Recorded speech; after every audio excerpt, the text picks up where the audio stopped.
Here's why the Oklahoma City Thunder are going to win the NBA Finals. Now, I understand that the Pacers are a really great team, okay? And I might have some Pacer fans that are going to be in the comments below talking all that nonsense. Oh my God, we won. We beat the Knicks. We beat the Cavs. We beat the number one team in the East. We have Tyrese Halliburton, this, that, and the third.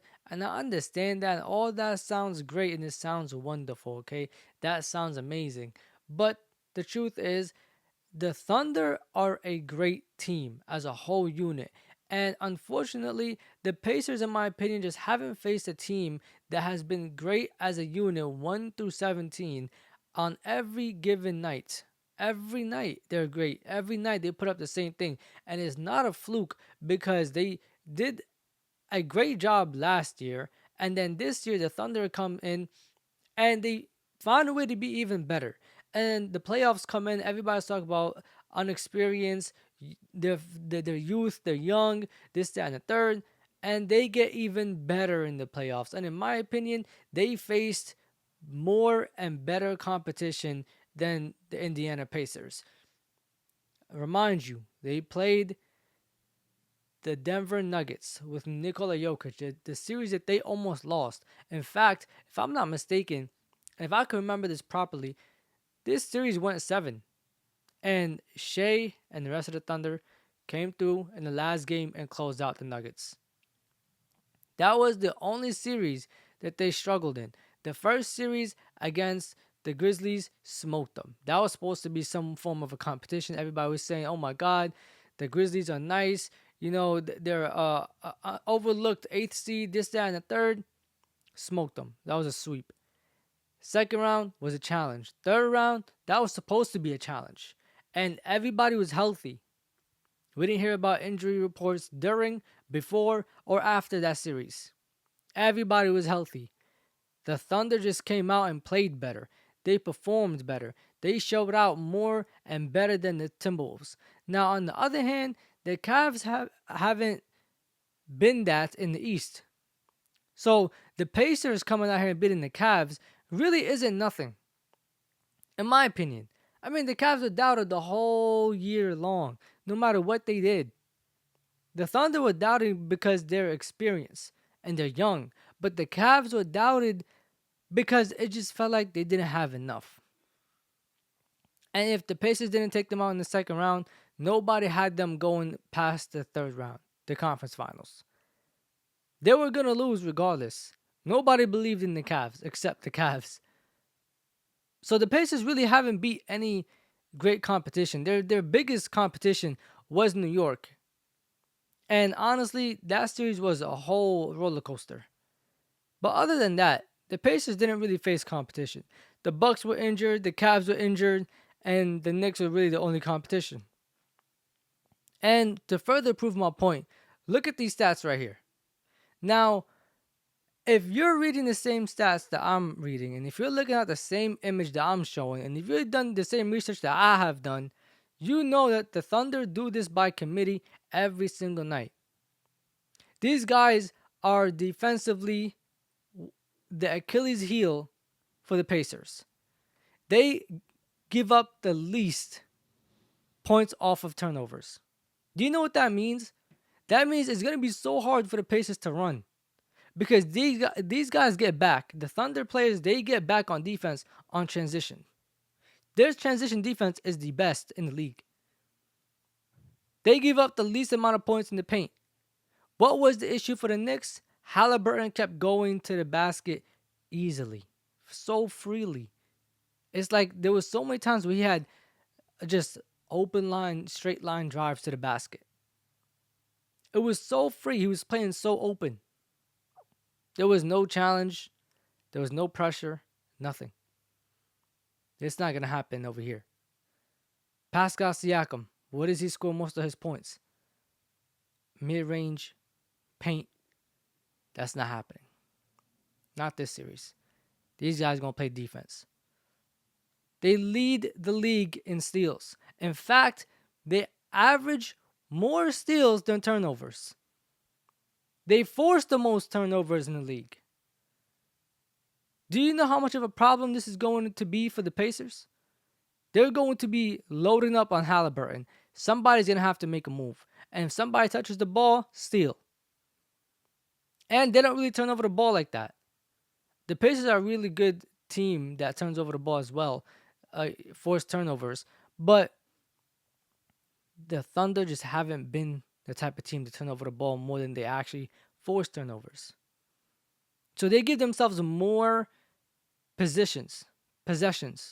On top of that, they're 12-4 going to the NBA Finals. They've only lost 4 times. They are 8-1 at home in these playoffs. So you're going to have to beat them at home. They have home court advantage. It's going to be really hard. On the road, they have no problem winning on the road. So if they can defend home court in the first 2 games, come out to Indiana and win game 4, I don't care if they lose game 3. If they could win game 4, that's all they need. Go back home to Oklahoma, close it out in game 5. I'm telling you right now, this is what's going to happen. And if they lose game 5, they're going to close in Indy. They're closing in Indy. I promise you that. This series is not going no further than 6. I mean, this team is a 68-14 type of team for a reason. This is the best team throughout the regular season and has been the best team in the playoffs. And I am almost 100% sure they're going to be the best team in the NBA Finals, and it's all for a reason. I mean, look at the way the roster is structured. Sam Presti did a really great job putting this roster together. From getting Shea, J-Dub, Chet Holmgren. I mean, the Thunder have a history of getting great guys and just developing them and being patient and waiting. They did this with Russell Westbrook, Kevin Durant, James Harden, Serge Ibaka. 3, if not 4, Hall of Famers right there. And they're doing it again with Chet Holmgren, Shea, J-Dub. And you don't know how many more guys on this roster can develop, or even next year can develop. This team is going to be the hardest team for the Pacers to beat. And I don't think that the Pacers are going to beat them. They have defenders like Lou Dort. They have defenders like Alex Caruso. They have defenders like the whole team. 1 through 17, everybody plays defense. There's no weak link. Everybody plays defense. And everybody scores. And everybody gets in on offense. Everybody dives on the floor for the loose balls. Everybody dives in and jumps up for rebounds. This team plays with heart. They have grit. They play together. They are happy for one another. And not only that, this team defensively, and because of everybody that I named, defensively, they hold their opponents to 103.9 points per game. That is going to be really hard for Indiana to run. And we all know if Indiana scores less than 105, 110, they're losing that game. If Indiana scores more than 110, they're going to win.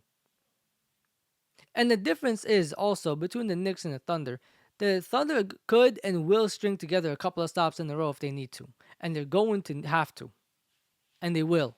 I promise you that. The Thunder have the personnel to D up one-on-one, to load up, to trap. They have every single thing that they need. Everything. And then not only that, the MVP, Shai Gilgeous-Alexander. Everybody's wondering about him and how he's going to be in the playoffs. He's not going to be able to get these buckets in the playoffs. He's not going to get the same shots that he's getting in the regular season in the playoffs. The playoffs is a different story. The foul calls, the foul baiting, this, that, and the third. Get to the playoffs. It's like nothing changed. Except that he got better. He's out here on certain nights when he needs to. He's passing the ball. He's looking like a traditional point guard sometimes. He's looking like he used to play point guard his whole life. The way he's playmaking, the way he's, looking for others, the way he realizes how much he needs his teammates, how fast he passes out of a double team. He knows exactly when is the right time to pass and get off the ball. And not only that, he lets the game come to him. He knows when to be aggressive, when not to be aggressive. And he can hit the 3 from time to time. Now, I know You want him shooting a three more than you want him in the paint. I understand that. And especially in the mid-range area. And that's another thing too. Defenses give up the mid-range. Shea is a mid-range assassin. He's going to kill the Pacers from the mid-range. So taking a step or two back and hitting a three every now and again, not an issue. And we know Shea, he would take 30 shots for 40 points if he has to. Trust me, if he has to, he's taking 30 shots for 40 points. You don't have to worry about his offense. And somebody else on his team is going to still find a way to get 30 points that night. And Chet is going to still find a way to get 20 points that night. And somebody's going to come off the bench and they're going to still find a way to get 10 to 15 points that night. Everybody eats on this team. That's why everybody's happy. It's not just winning. Of course, winning makes everything better.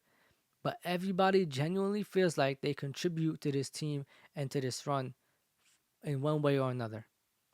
And with the last thing before I close out this video, Shai Gilgeous-Alexander, over the last 16 games, if they went 12-4, 3 of those losses came to the Denver Nuggets, and 1 came to the Minnesota Timberwolves. He is averaging 29.8 points in these playoffs. So, how much did he really drop from the regular season? 2.2 points per game. But he's winning. To close out the Timberwolves, he had a 38-point game, a 30-point game. Close out the Nuggets, he had like a 35 or 38-point game with almost a triple-double. Multiple nights, he's giving you almost 8 assists, 7 rebounds. GG's. But anyways, y'all, thank you so much for watching the video. Like, comment, subscribe, and share. This will talk with E. The Pacers version is coming tomorrow. Safety.